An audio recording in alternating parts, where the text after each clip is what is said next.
നമസ്കാരം. ഓം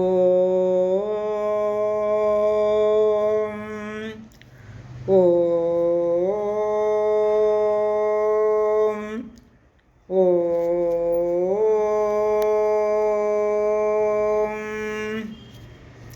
കുജനം രാമ രാമേതി മധുരം മധുരാക്ഷരം ആരുഹ്യ കവിതാശാഖാം വന്ദേ വാൽമീകികോകിലം. രാമായ രാമഭദ്രായ രാമചന്ദ്രായ വേധസേ രഘുനാഥായ നാഥായ സീതായ പതയേ നമഃ. മനോജവം മാരുതതുല്യവേഗം ജിതേന്ദ്രിയം ബുദ്ധിമതാം വരിഷ്ടം പാദാത്മജം വാനരയൂഥമുഖ്യം ശ്രീരാമദൂതം ശരണം പ്രപദ്യേ. ഗോദാവരിയിൽ കുളി കഴിഞ്ഞ് രാമലക്ഷ്മണന്മാരും സീതയും പർണശാലയിൽ വിശ്രമിക്കുന്നു. ആ സമയത്ത് ഒരു രാക്ഷസി അവരുടെ അടുത്തേക്ക് വന്നു. അത് രാവണൻ്റെ സഹോദരിയായ ശൂർപ്പണഖയായിരുന്നു. ശ്രീരാമനെ കണ്ടിട്ട് അവൾ അദ്ദേഹത്തിൽ കാമമോഹിതയായി തീർന്നു. അവൾക്ക് തോന്നുന്നു അദ്ദേഹം വളരെ സുമുഖനും വിശാലാക്ഷനും സുകേശനുമൊക്കെയാണെന്ന്. അതുപോലെ തന്നെ ജഡ ധരിച്ചവനും താപസ വേഷത്തോടു കൂടിയവനും ഭാര്യയോടു കൂടിയവനുമായ അദ്ദേഹത്തെ അവൾ സൂക്ഷ്മ നിരീക്ഷണം ചെയ്തു. എന്നിട്ട് ചോദിക്കുകയാണ്, താങ്കൾ എങ്ങനെയാണ് ഇവിടെ എത്തിയത്, എന്താണ് ഈ വരവിൻ്റെ ഉദ്ദേശമെന്ന്. അപ്പോൾ സാത്വികനായ രാമൻ സത്യം പറയാൻ തുടങ്ങി. വളരെ കാമമോഹിതയായ രാക്ഷസിയോട് തൻ്റെ സത്യാവസ്ഥയെപ്പറ്റി രാമൻ വിവരിക്കാൻ തുടങ്ങി. ദശരഥൻ എന്ന വിശ്രുതനായ രാജാവിൻ്റെ മൂത്ത പുത്രനാണ് ഞാൻ. രാമൻ എന്നാണ് എൻ്റെ പേര്. എൻ്റെ അനുജനാണ് ഈ ലക്ഷ്മണൻ. പിന്നെ സീത എന്ന ഇവൾ എൻ്റെ ഭാര്യയും വൈദേഹിയും ആണ്. ഇങ്ങനെ അറിയിക്കുന്നു. രാജാവിൻ്റെ നിയോഗമനുസരിച്ച് പിതാവിനെയും മാതാവിനെയും അനുസരിക്കുന്നവനായി ധർമ്മം ആചരിക്കുന്നതിനായി ഇവിടെ വനത്തിൽ എത്തിച്ചേർന്നതാണ് എന്ന് അറിയിക്കുന്നു. അടുത്ത ശ്ലോകത്തിൽ പ്രതിപാദ്യം എന്താണെന്ന് നോക്കാം.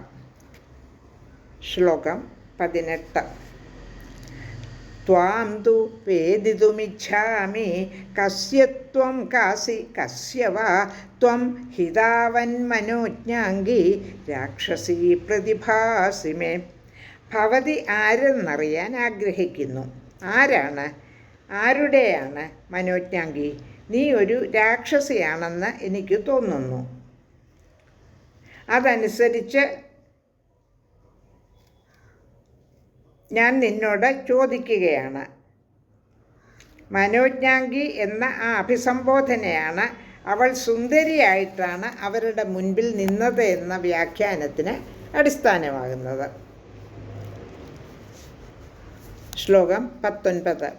ഇഹ വാ കിം നിമിത്തം ത്വം ആഗതാ ബ്രൂഹി തത്വതഃ സാംബ്രവീത വചനം ശ്രുത്വാ രാക്ഷസീ മദനാർദ്ദിത.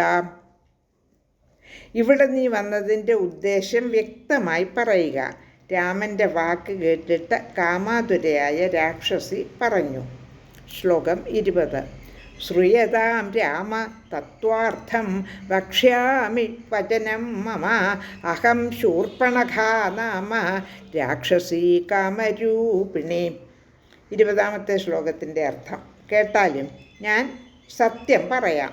എൻ്റെ പേര് ശൂർപ്പണഖ. ഞാൻ കാമരൂപിണിയാണ്. ശ്ലോകം 21. അരണ്യം വിചരാമീദം ഏകാ സർവഭയങ്കര രാവണോ നാമ മേ ഭ്രാത യതി തേ ശ്രോതമാഗതഃ. എല്ലാവർക്കും ഭയം ജനിപ്പിച്ചുകൊണ്ട് ഞാൻ ഈ കാട്ടിൽ സഞ്ചരിക്കുന്നു. രാവണൻ എൻ്റെ സഹോദരനാണ്. രാവണനെ പറ്റി ഭവാൻ കേട്ടിരിക്കും.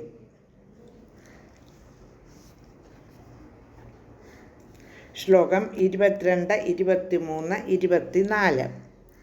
വിഭീഷണസ്തു ധർമ്മ. ശ്ലോകം 22. വീരോ വിശ്രവസപുത്രോ യദി തേ ശ്രോത്രമാഗതഃ പ്രവൃദ്ധ നിദ്രച്ഛ സദാ കുംഭകർണോ മഹാബലാം. വിഭീഷണസ്തു ധർമാത്മാ നതു രാക്ഷസചേഷ്ടിതഃ പ്രഖ്യാത വീര്യൗചരണേ ഭ്രാതരൗ ഖരദൂഷണൗഹൗ. ശ്ലോകം 23 ചൊല്ലി. ഇനി ശ്ലോകം 24. താനഹം സമതിക്രാന്ത രാമത്വാ പൂർവദർശനാത് സമുപേതാസ്മി ഭാവേന ഭർത്താരം പുരുഷോത്തമം. 22, 23, 24 ശ്ലോകങ്ങളുടെ അർത്ഥം. വിശ്രവസിൻ്റെ പുത്രനായ വീരനായ രാവണൻ രാക്ഷസാധിപനാണ്. ദീർഘനിദ്രയോടുകൂടിയ അതിബലവാനായ കുംഭകർണനും ധർമാത്മാവായി രാക്ഷസവൃത്തിയില്ലാത്തവനായ വിഭീഷണനും എനിക്ക് ജ്യേഷ്ഠഭ്രാതാക്കളാണ്. യുദ്ധങ്ങളിൽ വീര്യത്തിന് പ്രഖ്യാതരായ ഖരദൂഷണന്മാരും എനിക്ക് ഭ്രാതാക്കളാണ്. ഭവാനെ കണ്ടതു മുതൽ ഞാൻ ഭവാനെ ഭർത്താവായി വരിച്ചിരിക്കുന്നു.